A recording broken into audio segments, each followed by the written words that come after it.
Okay, we are allegedly back live, and I do apologize, ladies and gentlemen, for the technical difficulties, but we are back.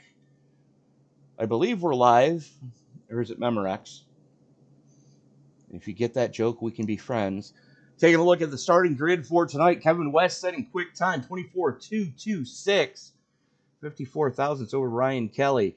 Chad Jones and Josh Terrett Hill are going to start from row number 2. Row 3 sees Josh Yarbrough and Jason Foskey, and rounding out the top half of the field, Steve Johnson and Greg Birch. Matt? Do we have Matt? Did we lose Matt? Should have Matt loud and clear. Okay. We'll roll it. Starting ninth, Michael Matta in the 16. 10th belongs to the 375 ride of Taylor Lazowski, rookie.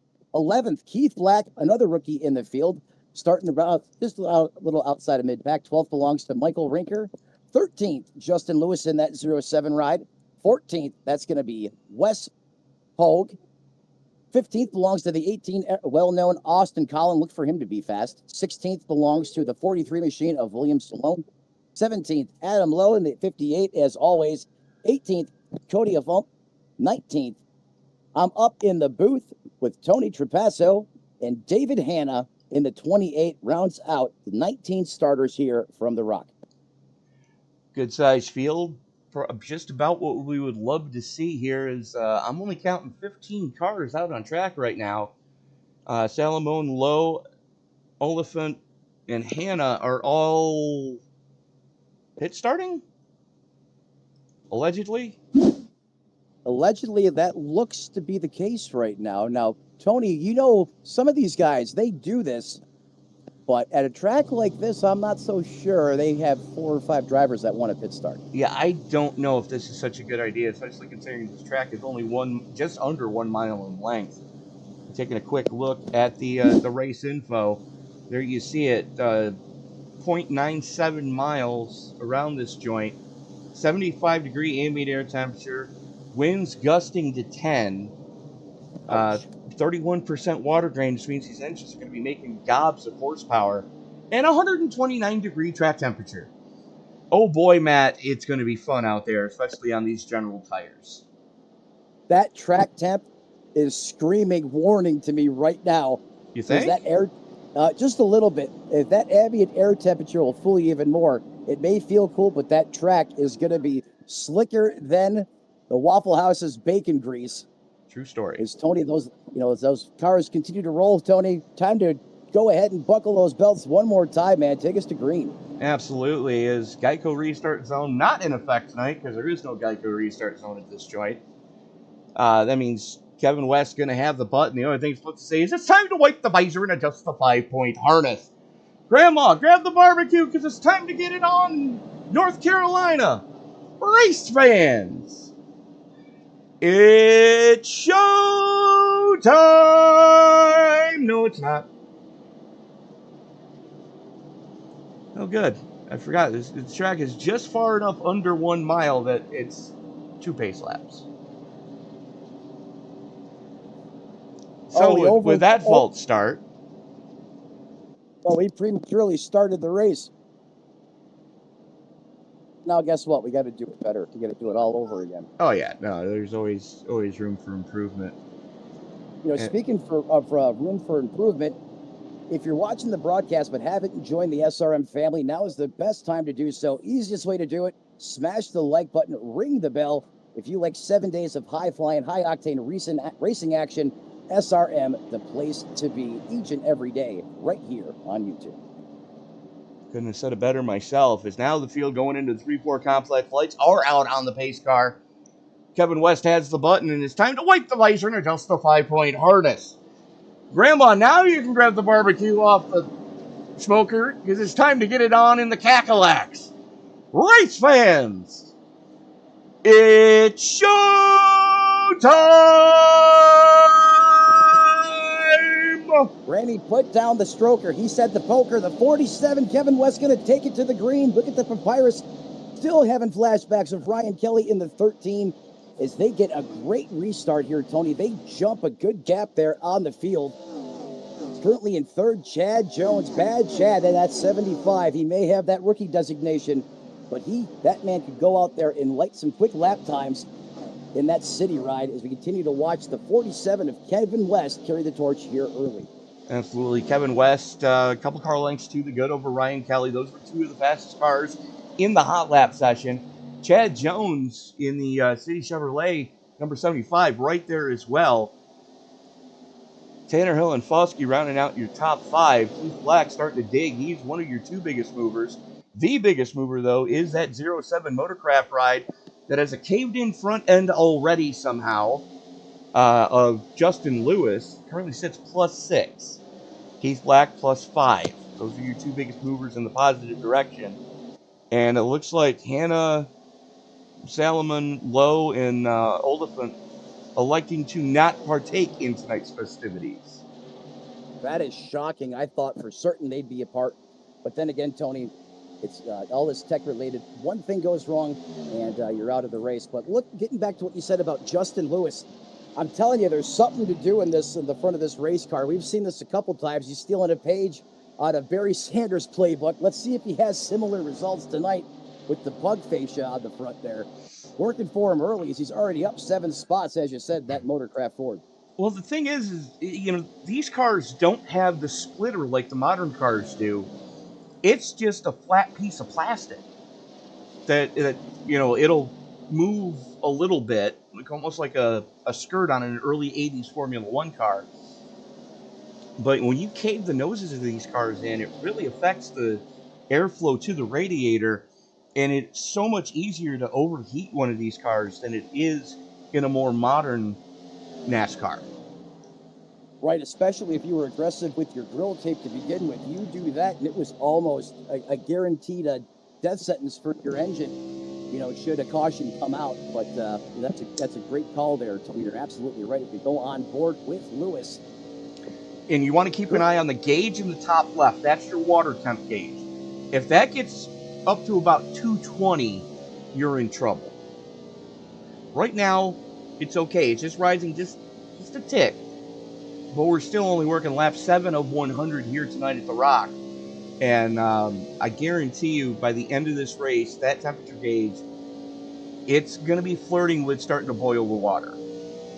As DW would put it, Stanley steamer mode. And if you hit that mode, that check valve opens, forget about it. It's going to boil all the water out of that system. Only way to fix that, down pit road with the hood up, putting new water in the race car, obviously. But 07 could have a ticking time bomb problem here.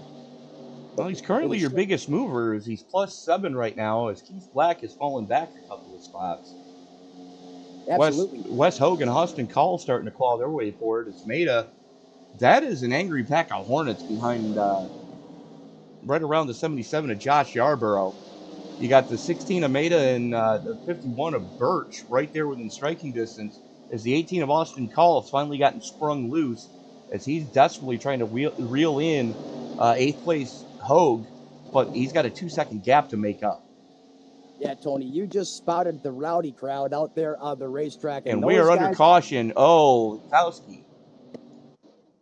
10, 375. Make some contact there with the wall. Single car spin. Oh, he had help. He got help. Steve Park, eat your heart out. He got the let me help you in the turn. Yeah. The last place you want to get help. Yeah, Tony, as you know, the front nose on this race car acts basically as an auto jack. You get in there ever so slightly, those rear tires come up, you're basically holding on for the ride at that point. As we take a look at that replay again, and it's just, it's the bane of existence for this car is the front and rear bumpers don't line up. And it's so easy to just punt someone like that it's actually a little too easy to do at times. If you wanted to test the ceiling of any driver's patience during this era, bump draft someone in the corner at Talladega or Daytona and watch what happens. There would be very strong words, shall we say? Yes. What is going on here? Sir? That's not the way you enter pit road. Tony, I've done it. Remember when I ate the barrels? Oh yeah, no, I absolutely remember when you ate the barrels. You laughed at me for at least a week straight. No, I Caution number. remember asking you, "Are you okay?" Because you just went through a wall. Yeah, I was okay physically, emotionally, and mentally. No, I was not okay. Yeah, that's something that's going to stick with you, isn't it? Oh yeah, it's sticky, all right. They always remember you for the stupid stuff you do out there on the racetrack. Yeah, remind me to show you something later about a guy mounting a tire. Put that in the race notes. Is that iRacing.com pace car out there? First caution sequence of the afternoon. Kevin West basically has led everything here from the drop of the green flag.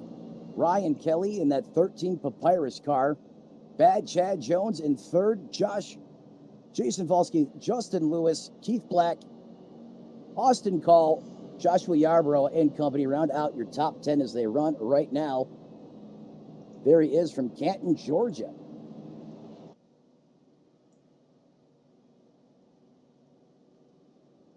Take a quick look at our biggest mover so far. That's going to be the 07 of Justin Lewis out of Columbus, Indiana. Not to be confused with Columbus, Ohio, which is slightly more famous. Yeah, don't tell Justin Lewis that, though. And Tony, as you said, biggest mover of the race. But like you said, is that nose job on the front of that Motorcraft Ford going to pose an issue late in the run? This caution sequence, you should be able to come down pit road there. You can see just how caved in that nose is. Yeah, it's what aggressive. Did he hit to cave the bottom of that nose in so far? I'd like to say a telephone pole, but that's not going to be rendered out there on the racetrack. No, and here's the thing. If we go back to take a look at Rinker's nose, that car is not caved in at all. Like it never even happened. Right. So to have that much damage on the 07, that's kind of scary. Well, they have a revised damage model on this car, Tony. I'm not sure if maybe, that's a byproduct of the revision made there, but you're right. Does revised damage model mean that it's broken again? Perhaps that could be it, because you're right. I mean, the way those cars look compared to what we saw on the racetrack, it's a little concerning. Well, I mean, the other thing too is, this was the first car to get the. Oh wow, I didn't notice that before. That's the '96 Olympic car that Dale Sr. made famous, being driven currently. I believe it's the 038 of Wes Ho. Yeah. I didn't notice that car earlier. How did we miss that? I have no idea, but we talk about iconic cars from this generation of NASCAR. I don't think they get more iconic than that Olympic paint scheme from '96. Yeah, the All-Star race. '96, that paint scheme was like the next gen, a prototype. No one had a car that loud. And Earnhardt certainly put it to good use. Oh, he absolutely did. Speaking of good use, look how tight the racing is just on back of that 038. Jason Vosky, Keith Black. These guys aren't afraid to mix it up. Jostling for position. Oh, he's got Squirrely coming off. What a save. That was the beauty of this car, as you can save it. Unlike the more modern iteration of a Cup car that is very difficult to save, you can actually get this thing sideways. As a matter of fact, Matt, correct me if I'm wrong, but this was the first generation of what we used to refer to as the twisted sister car. That is correct. We're not going to take it. Nope, that's the band. We're talking about this car. It got that name because you can shape the body on this thing pretty much any way you'd like. If you look at a top aerial photo of the race car, the fenders, the quarter panels, they are not symmetrical. They got these big bulges and bows, all about creating side force and down force. That's how this car got the name Twisted Sister. Well, they would go down the straightaway sideways because they had everything so askew. Had that skew in the race car, which would help it track into the corner. And in the car tomorrow, they really limited that until Sam Hornish Jr. exposed it at Charlotte, and then they slapped him for that and made sure it never came back again. Well, I mean, of course, it was a Penske ride that got popped, you know. But remember the first time they debuted a Twisted Sister car? It was Hendrick Motorsports, and it was Ray Evernham with Jeff Gordon, the dinosaur T-Rex car, the T-Rex car. The T-Rex car. And, you know, they experimented with something for the All-Star race, and Big Bill told them, don't bring that back next week. You know, that's a great story. If you remember watching that broadcast, Benny Parsons was going ballistic about the performance of that race car. If you're right, Big Bill France called them both, Ray Evernham, Gordon, and Hendrick into the trailer and said, don't bring that car back. Ray Evernham said, it's in the book. He said, it won't be tomorrow. And that was the end of the story. Legendary car, T-Rex. And you know, that there were so many great stories from this era of NASCAR. You know, this was during the era of you know, Earnhardt and Labonte at Bristol. I didn't mean to spin him, I just meant to rattle his cage. Yeah, okay, Dale. Yeah, one of the rare times Earnhardt actually couldn't hold back a straight face and broke a little bit. Yeah, no, he was laughing. That's grid there. As he completely throttled Labonte because he had fresh tires. Earnhardt knew he had to get him in the corner or that's it, game over. And he really destroyed his cornflakes. That car was in bits after that.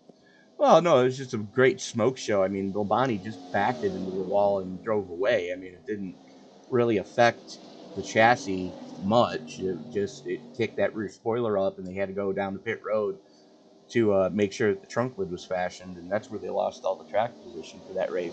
As we got a battle starting to heat up. Speaking of Dale, it's the Dale and Dale show. It's the 8 goes into the wall. That's Josh Tarrant Hill running the old junior Budweiser scheme as Wes Hogue in the Dale Senior Olympic car. Both those drivers sitting +9 right now. Yeah, I'm sorry, +9. No. Wes Hogue and the 07 are both +9. Yeah, ironically, they are running 4th and 5th on the racetrack. Your two biggest movers on the day so far. Justin Lewis continues to be fast. He's been fast from the drop of the green flag. Wesley Hogue as well in that 038 1996 Olympics throwback paint scheme. And Tony, how crazy is it seeing those two cars on the track side by side? I know it's a sim, but it still gives you chills. Well, I mean, you take a look at the 07, that's a Morgan Shepherd paint scheme from this era. This was right the last days that he was with Woods Brothers, and he actually started running a Taurus of his own with Motorcraft sponsorship at first. Then they had Cheerwine on that car as well. So yeah, I mean, you've got Cole Trickle, Morgan Shepherd, Dale Sr., Dale Jr., Steve Park, Jimmy Spencer, all being represented here tonight. I mean, this is probably the best display of schemes. And then I'm gonna test you on this one, Matt. Go for it. As soon as I can find the number. There he is. Where'd he go? There he is. Austin Kalb. Who drove that car? Oh, dude, that was Ricky Craven, bro. There you go. Ricky Craven and Kurt Busch. Hello, Darlington. Yes. The Pontiac, and you know what's crazy? The nose on that Pontiac right there, that was kicked out a little bit further. That was back when Pontiac said wider is better. Yep. And then they did tell you the nose was longer, but it was. And at times it had an advantage, and it certainly did that day. On the on anything under a mile and a half, the Pontiacs were bullets in this generation. Anything between a mile and a half and 2 miles, you wanted a Ford, and then on the super speedways, you wanted the Chevy. The Chevy. When it came to where the Pontiacs were good. I mean, they were super good. It was like no one could even really hang with them or touch them at times. Oh, absolutely. I mean, they were scary fast, and then next thing you know, they were gone as the whole division of Pontiac went poof overnight. Yeah, literally just vaporized into thin air. And there's some memories being made right there. You got the 9 and the 8, both in DEI paint schemes, running stem to stern right now. Yeah, just don't do what Waltrip and Junior did at Charlotte and take each other out in 06. No, do what they did at here in 01. Finished 1, 2, 3. 1, 2, 3. That's right. Took race after coming back from the week they took off after the death and passing of Senior. Mm-hmm. They came back here and they lit this place up, didn't they, Tony? It was absolutely magical. And matter of fact, that was the car that went into victory lane. Steve Park won that first race back. Steve Park really came on the scene with such a bang, and then probably had some of just the worst luck as a driver with the crazy accidents, the injuries, and here's the thing, though, and not a lot of people realize this. Steve Park came from the modifieds. Dale Earnhardt Sr. brought him up from the modified ranks, as Chad Jones having issues. Yeah, there's a 38 of Wesley. He's going to be able to get around him on the bottom. But look at Jones fighting back on the top side of the racetrack. Tony, 35 laps in on these tires. You can see what's going on the racetrack. These cars are starting to get really loose as all that power is not being put down to the pavement as it was when those Goodyear Eagles were fresh. Well, no, these are Generals. Oh, this car has Generals on it. Thank you. Which is a division of Cooper Tire. Correct. I thought the General was specific to ARCA, but I guess they carried over the General on the Gen 4 as well. Yeah, for some unknown reason, apparently iRacing got lazy and didn't put, Goodyear's back on this piece. Well, the General has lost some of the charge than it had earlier on in the There race. you go. But tell me this view right here doesn't bring back memories. Senior, Spencer, I mean, just Craven right there. Yeah, he's wiggling off the corner like Spencer, too. Yeah. But getting back to what we were saying with Steve Park, he came from the modifieds, and Dale Earnhardt Sr. saw something in that guy. And he said, hey, I'm starting, a race team. And Dale Sr. brought him up and got him licensed in the top 3 divisions. And, if it wasn't for Dale Sr. being who Dale Sr. was, may have not had that done and completed as fast as, anyone else, another Joe Schmo that's basically unknown trying to go through that process. Well, because everyone was like, who's this guy? They had no idea who he was. Yeah. Well, the other thing is, I'm from the Northeast as you are, so we got a chance to see some of these guys run the modified tour. And a lot of guys, based out of the Connecticut area,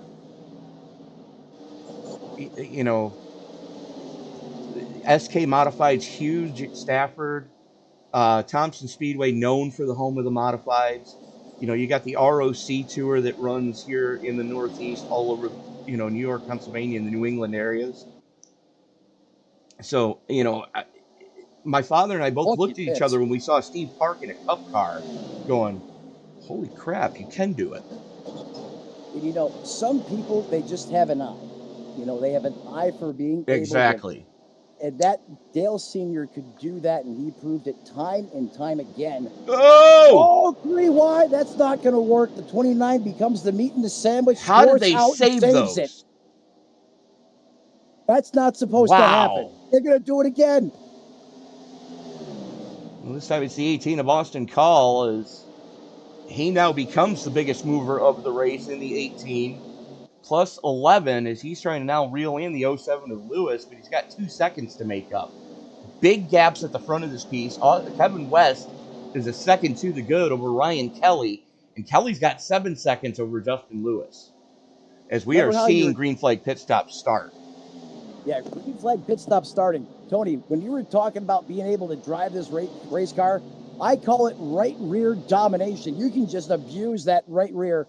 All these guys at the front going up there look like they're skiing coming off the corner, and that's because they're not afraid to let it hang out a little bit. Loose is fast and on the verge of out of control, and you're seeing it right now. Oh, you absolutely are. As here comes the 44, Steve Johnson, the Fanatec Chevy. Running that low side is Rinker letting it hang out on the top shelf where Mama likes to hide the cookies. Oh, and the 44 Yikes! gets into tandem drift mode. Drift mode activated, and one of the first experiences I had in the iRacing server was with this car at IRP, and they called it a drift race where you had to drive sideways or somebody was going to put you into the wall. Speaking of the wall, the 9 just paid it a visit there. He is really getting squirrely up there on the top shelf. He's got a tire cut down. Rinker has cut a tire down. That car is not wanting to turn at all. That right front is toast, and he immediately bails to come to pit road as soon as he gets an opening.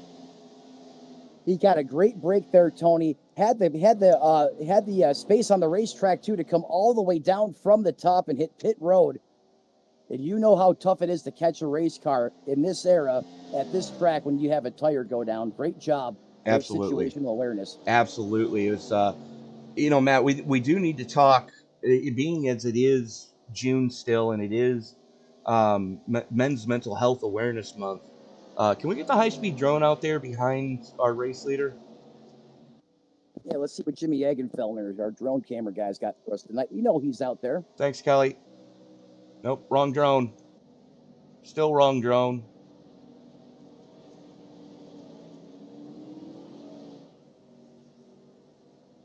Do we not have the right drone? Apparently we don't have the right drone, so let's go this. Nope. We'll go here. That car of Kevin West, as you see on the back of it, it says Mission 22. And Matt, I know this is something that hits home for you, and it's something that I have always believed in as soon as I found out what it was. For those of you unfamiliar with what Mission 22 is, unfortunately, in this country, we are losing 22 of our United States Armed Forces veterans a day. Not a week, not a month, a day. 22 a day to self-harm.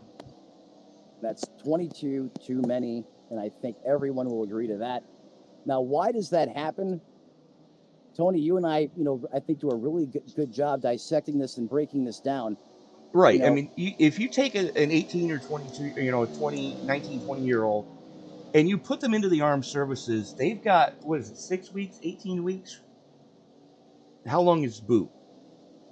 That minimum. I went in the Marine Corps, and that's some of the longest, unless you go into SEALs training. I mean, it felt like I was there for 10 years, but really it was only 3 months. But it was very intense, and it was, the most shock. You want to talk about shock factor. Right. You didn't think the next day could outdo the days previous, and boy, it did. But let's break it down. You're fresh out of high school. You don't know really what you want to do with your life. So you go into the military, and that's a good career path. I know a lot of excellent cooks that have come out of the military. I know a lot of excellent mechanics that have come out of the military. I know a lot of excellent office workers that have come out of the military. But the thing you need to keep in mind is, and let's call it like we see it, they basically beat the shit out of you for 12 weeks. It's almost like the words of Alice in Chains, Born Again. That's exactly what happens when you get off that bus. Everything that you've learned, how life and everything functions, forget about it. It's going back to ground zero, and you relearn it by the numbers in the military, whatever branch it's way, however they have it written out, and it's direct, and it's this way and only this way. Well, what happens, Tony, once you serve and, we know, there's risks involved, and, God forbid there's injuries, this, that, the other, very traumatic experiences that there's a lot of different things that could happen. I don't want to get, too much into graphics. Right. But when Uncle Sam's done with you, They don't train you how to, conform to normal society. Correct. You guys are trained to have your head on a swivel at all times, in all situations, because there's never a safe moment when you're deployed. And never think for yourself. You just Right. go off of what you're told, no matter what it is. Right. And in modern society, you have to think for yourself quite a bit, and you have to think on your feet quite a bit. And that's where we're failing our veterans in helping them conform back to modern society. Now, you're an example of, success in doing that, but I'm sure you had your stumbles along the way. Oh, absolutely. I don't want to say success, but I found a way to make it work. Right. Some people, on the other side of this, on the other side of Mission 22, while you could say, Matt, Tony, there's plenty of people that come out and they go on having, great careers, and they do. But there's the other side, that the experience that they have post-military is rather tragic, and that's where Mission 22 comes in. Yeah, absolutely. I mean, there's a lot of times there's what they call survivor guilt. You just were overseas and you watched 3 of your buddies die in a Humvee, and there was nothing you could do to stop it. And you feel guilty because you're the only one left. That's really what can happen. And the PTSD out there is, I'll be straight with you. I know I would not have survived if I had joined the military. And that's, that's another area where we still don't really understand in depth 100% of how it's going to, how it's going to set in and then how it's going to progress over time. But the good news is Mission 22, veterans, people that care and raise awareness, if you can do anything to help, stop by their website, check them out, give them a donation. That tells them you support the cause, you support your troops, and definitely want to thank Kevin West for supporting the cause and showing Mission 22 some love tonight in prime time. Yeah, absolutely. And, that goes without saying that, June is Men's Mental Health Awareness Month as well. We see every other thing that June, air quotes, stands for. But one of the things that's very rarely talked about is men's mental health awareness. And it's actually scary when you think about it, the fact that, there aren't a lot of people talking about it. Yeah, it's almost, when they say it's the quiet ones you have to watch, it's also the quiet, in this neck of the woods. It's also the scenes and the traumas that aren't spoken of, like you are saying, Tony, that it's an issue, and you're absolutely right. There's hardly any type of noise on it at all. And why is that? Well, we're men. We don't want to expose our problems and put that out there, but hey, it's always okay to talk about it. Especially if you're in the military, you always have that battle buddy. Always better to talk to someone than, make a decision on your own without seeking, professional counsel, or just, go to your friends and family. That's what they're there for, right? And I got yelled at the other day from a family member because on my personal Facebook page, I posted the lyrics to a song by a man named Dax, and I don't know if you're familiar with him at all, Matt. I am. Okay. Are you familiar with the song Be a Man? Not to the point where I'd recall the lyrics verbatim, but a little bit. It basically talks about everything we just mentioned there, as far as, men actually struggle more than anyone else with feeling wanted, feeling accepted, and, being able to share with others as far as, what they're feeling. Yeah, just standing up in front of a group of people and just being open and candid about how they feel and how it affects them. You're right. No one wants to do that. It's terrifying. Well, it's not even that. As I have no I idea mean, that's who that was that just went into the wall. I think it was someone. someone just ate the wall. I think it was Keith Black. Yes, it was. He is missing the Oh, front end of that car. Keith Black whacked the front of that car completely off. That So- nose is gone. The Oh, he had 551. help. Oh, Dead on tools went dead on wall, and that car is KO'd, Tony. good night. That brings an end to his race night, because we're working lap 66 of 100. But it basically talks about, even if you're in a relationship,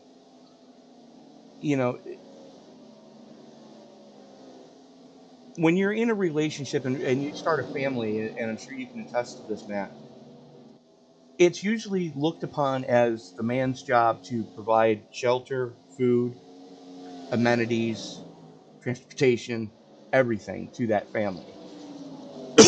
And yes, there are a lot of families out there that both parents work, but Absolutely. all the pressure usually falls on the male portion of that relationship to do more of the providing. Correct. But from a social standpoint, Right. usually it's more of usually it's women that tend to, or they say tend to be more vocal about, how they feel. Mm-hmm. They are, but in reality, it affects, men more. However, they're lock and key. They do not open up. And Right. that's, And you and I are both kind of in that situation where we've been both struggling with our mental health.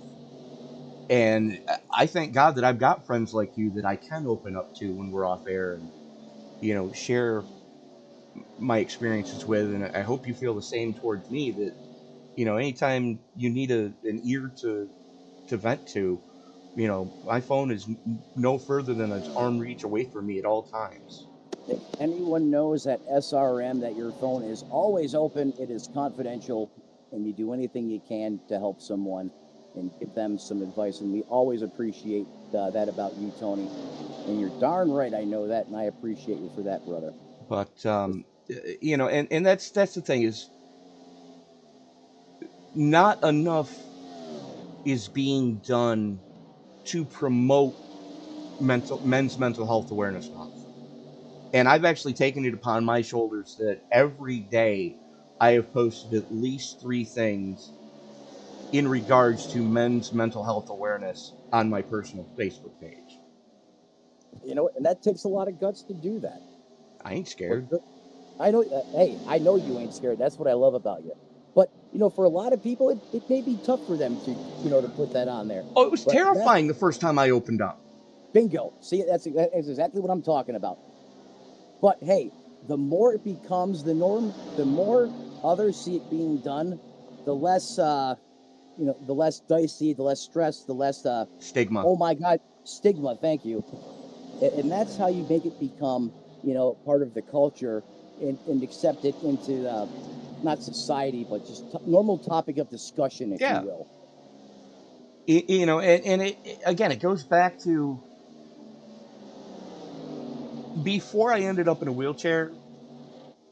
I would bottle things up. I would just throw my leg over a motorcycle and blast down the road at 100 miles an hour until I felt better. Probably not the safest thing to do. Nope. Neither was letting a 03 SVT Cobra with a 32 valve. Oh, I love that car. 6 speeds, and I just send it and instantly feeling better about myself. And you know why? Because while you were behind the wheel of that car, while I was on my motorcycle,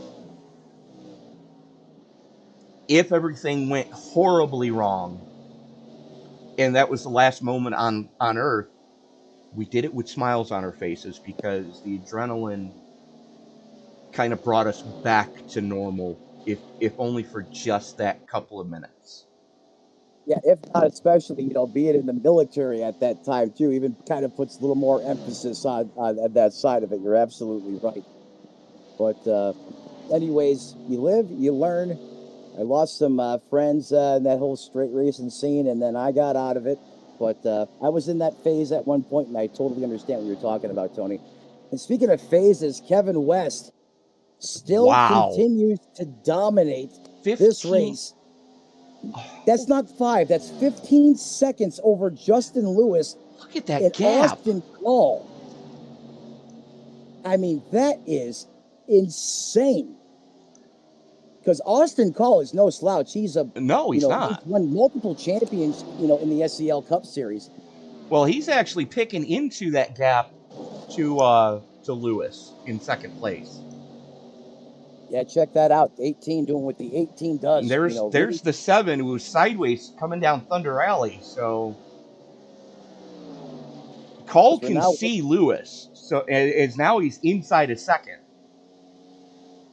As a matter of fact, let's go. We were coming back to this. I mean, he's really chewing into that deficit. You're absolutely right. This is right down on the front bumper of Austin Call's number 18. As we go on board here, I mean, Austin Call last lap went to 25.40 to Justin Lewis's 26.17.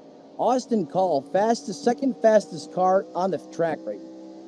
Yeah, fastest car belongs to the guy in the Cartoon Network ride.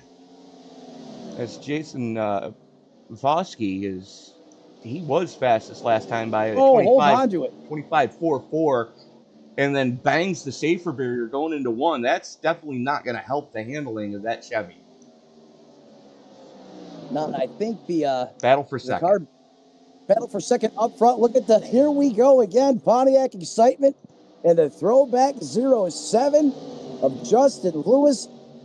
Oh, this is so reminiscent at this racetrack. Watching these two paint schemes go at it, isn't it, Tony? Austin Call on the bottom. Now he's going to go for the change-up, maybe let it slide up top. The 07 comes up to block and cover. Here comes the 18. He'll send it to the bottom. Look at him bob and weave, and they're almost side by side at the line. They're going to do it again. They are absolutely putting on a show here for second place, but the only thing is, with those two guys battling each other, Kevin West has now stretched that lead out to 18 seconds as the 16 just tries to take down the backstretch wall. Mike Maida right in front of these guys as he's kind of tiptoeing around the top side to give them the racing line. Maida's got to get out of the way because this is about to get ugly. Yeah, if I was Maida, I'd be bailing to the bottom of the racetrack, perhaps even the apron, watching these guys. Oh! Oh, no! Oh! That was a shot. Oh, the 18 just steamrolls the wall, does a partial nose stand. How are they even both rolling right now? I have absolutely no idea, but how that didn't rip suspension off, I guarantee you, both those cars are feeling the ill effects of that contact. Oh, and you just feel so horrible for Maida. He did everything he could to get out of the way and still couldn't get there in time. Well, no, that's the thing. He was out of the way. It's just the 7 was sideways coming off a 2 and gets into the 18 and turns the 18 almost nose long into the wall. You can see the front end damage on both those rides. Right. Now, remember, on my camera end, Tony, I'm catching a re-render of what you're seeing. I could have had some packet loss there, but that wasn't what I saw. But thank you for letting me know that wasn't the case. Well, let's go back and take a look here, if I can find it. Yeah, right here. But yeah, I mean, such great side-by-side racing. It doesn't get any better than this at the Rock. So it's going to happen on the next lap.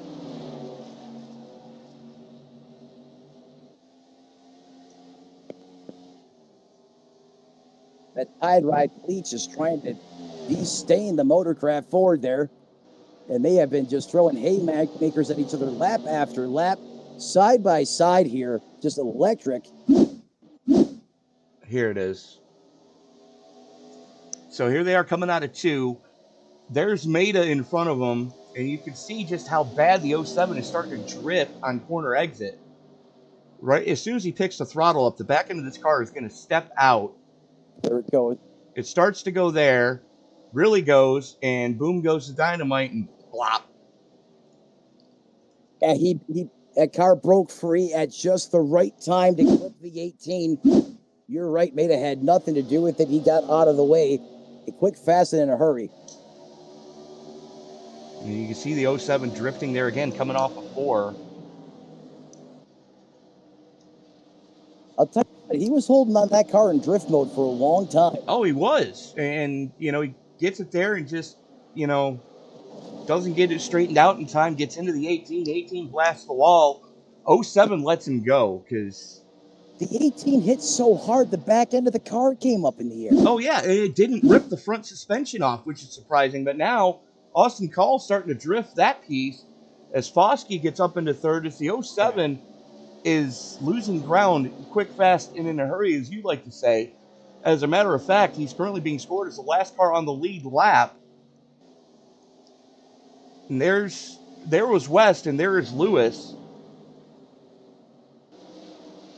And right now, only your top three are about to be left with 11 laps to go. Only your top three are going to finish this race on the lead lap, I fear. Yeah, first car a lap down is Rinker, currently scored, like you said, Tony, in that 5th place position. Having a great run in the DEI throwback. There's the 44, Steven Johnson. He's going to try and take that position here in the late going. Is the 9, throws a little wall tap action in the Pennzoil ride. Johnson gets around the 9. As he has a ton of speed in that race car compared to what the 9 has right now. He's got to be on fresher tires, you would think, Tony. Let me look. Yes, he does, by about 20 laps. Yeah, it looks substantial the way he just, was able to just drive right by him like he had another extra 100 horsepower. And yeah, Rinker was down on 44. Johnson was down on 63. Yeah, that'll definitely do it right there, as we're now at 9 laps to go. And there is your race leader. Kevin West back to the front of the field, so must have been a timing and scoring issue, Tony. And Kevin West at the top of the pylon after the green flag pit stop. He was down on 51 and was able to have one of the better stops. Matter of fact, that crew was the fastest on pit road today at only 14.8 in the box. That is lightning fast. In this car, absolutely is. You figure you have to jack up both sides. You've got to hit each tire changer has to hit 10 lug nuts on and off to get both tires changed. That Mission 22 car has just been on absolute rails tonight. It's been on a mission. Yeah, it absolutely has. 7 laps to go is the 8, who is on fresher tires, going to get position on him. As a matter of fact, Josh Terrett Hill was last down on lap 75. And he just says, like a pregnant chick on ice skates over the radio. Couldn't have said it better myself. Wow. Okay, so get your hate mail coming now, folks. That's Matt Metler, care of Sim Racing Media, Orlando, Florida, P.O. Box 0U812. Attention, Jay Leach. Make sure it says that on the envelope. As Kevin West here now. Don't blame fearless leader. No, I didn't blame. I said attention to. So he feels important. Yeah, I'm sure the last thing he wants to read is our hate mail. Oh, I know. Just messing with the boss, man. Got to thank him for. Oh yeah, no, he's going through a rough patch himself, but I cannot commend all of the staff here at Sim Racing Media enough for picking up the slack as Bossman was dealing with what he was dealing with in the real world for a couple of weeks. He's now back with us, and we're happy to have him. As there is the 07 of Lewis still sideways, as we are now 3 to go. Kevin West, 18 going on 19 seconds to the good over second place, Austin Call. West, the best in the rock here in North Carolina tonight. He has just been on a laser. And there you go. Only your top 3 are left on the lead lap. That is incredible. 2 to go. I mean, we call that the handshake lap, don't you, Tony? No, that's 5 to go. 5 to go. Popsicle sticks is 2 laps. There you go. I'm learning. Or corn dog sticks, whichever your preference is. But the old school popsicle that you break it in half and The twin pops, yeah. Yeah, you have one, and you give one to your little brother or sister. And white flag is in the air. We are officially racing back to checkers, Matt. Racing back to checkers one more time for Kevin West in the 47 Mission 22 Chevrolet out there, and that's exactly what he's been on tonight. A mission since the green flag drops. Going to take a look here at this side-by-side battle. Look at the slide and ride. The 18 to call. The 29 at the line. Oh, I miss seeing finishes like that. Who got it? Well, no, this second. is your battle for second, as West has already crossed to win. This is your battle for second place. This is coming to the line, so they're coming to the 3-4 complex. Forky's going to go up there and try to just give him a little light nudge there in the corner. He can't get him loose enough. The 18 to call is going to bring it all. What a finish. Wow. What an absolute burner of a finish for second place. That was incredible. I mean, that was driving that car on the razor's edge. 41 thousandths of a second difference between those two. Good night. Who just slid the space shuttle? Let's go find out. I have to imagine that was pre-planned. I've seen that before. I was not expecting that in the broadcast booth, though. No, I definitely was not expecting this. He was getting ready to do his burnout. And he hits his nitro boosters. Well, somebody hit him. Yeah. Slides it sideways through the grass. Back on track. Still sliding it. Someone absolutely smokes him at a supersonic pace. Watch this. Can't get any more exciting. Oh, absolutely. We are going back to watch that. Coming around here, everything's fine, dandy. That car is clean. Look how clean that race car is, Tony. Cleanest car on track until what's about to happen happens. Right. 3, 2, 1. Boom goes the dynamite. Addy Bandit. Oh. That was the Fanatec car. Fanatec car. Oh. Good grief. I mean, he got some good hang time. Oh, he absolutely did. I believe you've got our race winner with you now from the Infield Care Center.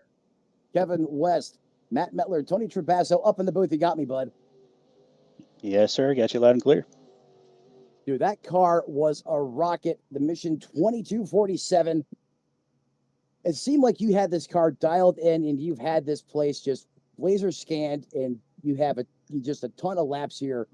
How were you able to execute at that level and just dominate this entire race? The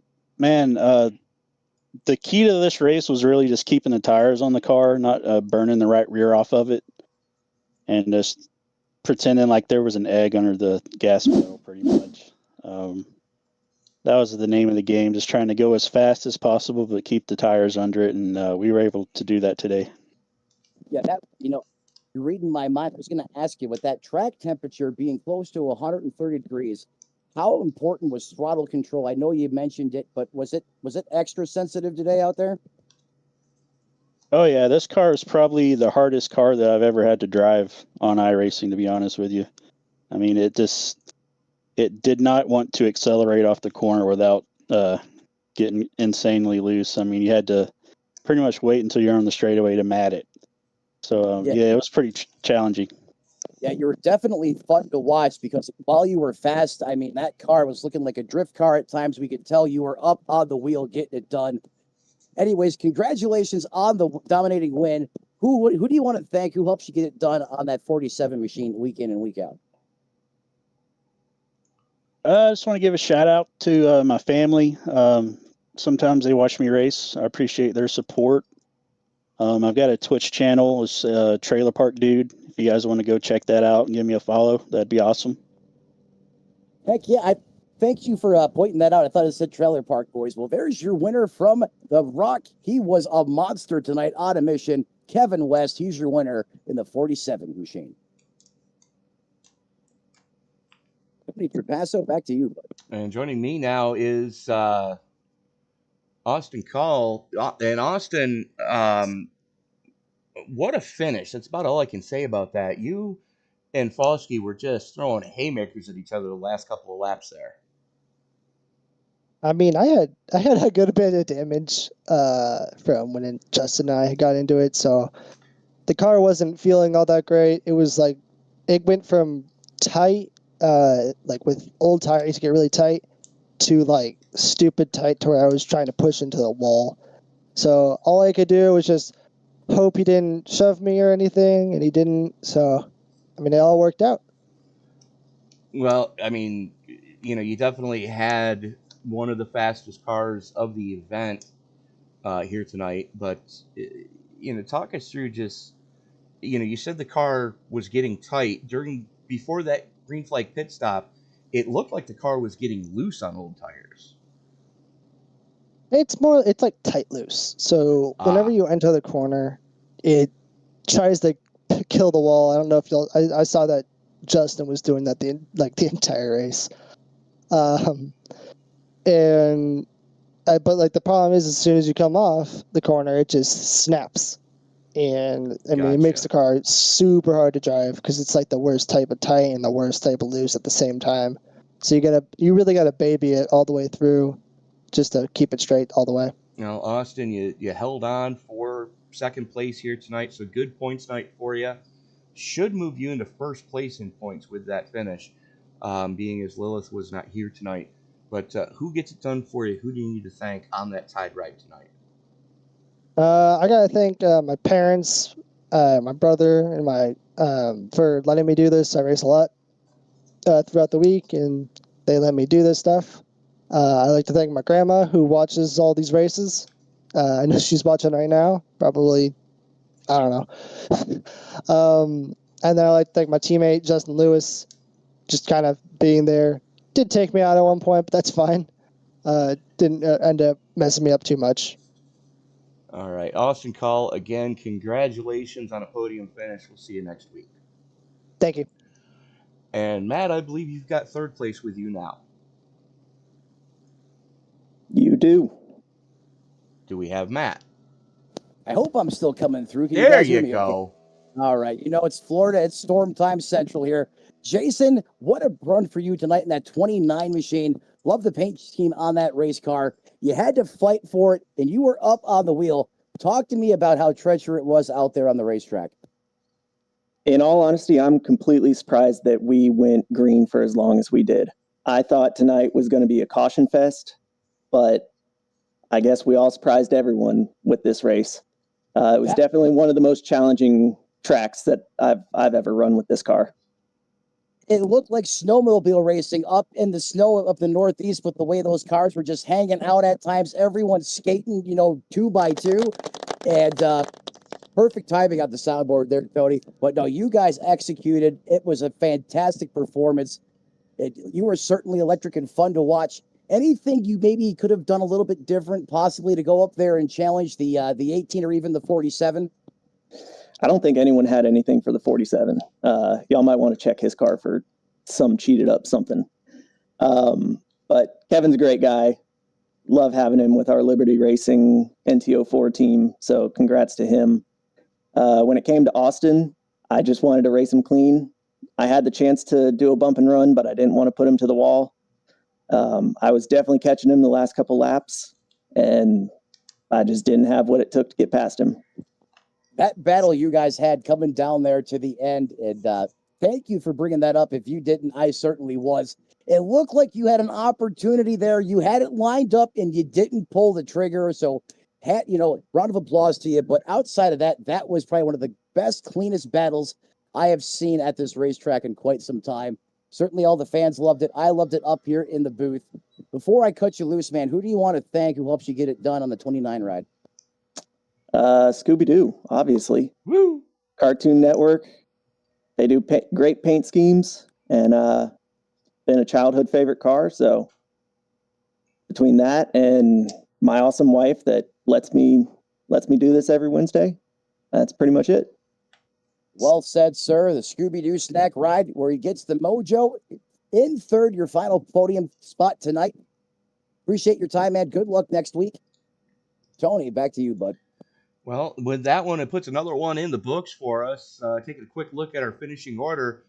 Kevin West, Austin Call, Jason Polsky, rounding out your top 3. We already spoke to those 3 gentlemen. Justin Lewis and Steve Johnson rounding out your top 5, with only your top 3 finishing on the lead lap. That's pretty impressive here tonight at the Rock. Mike Rinker, Chad Jones, and Wes Hogue rounding out the top half of the field. Matt? Bring you the rest of the way through the final results tonight. In 8th, Wes Hogue, as Tony said, 77 belongs to Joshua Yarbrough in 9th.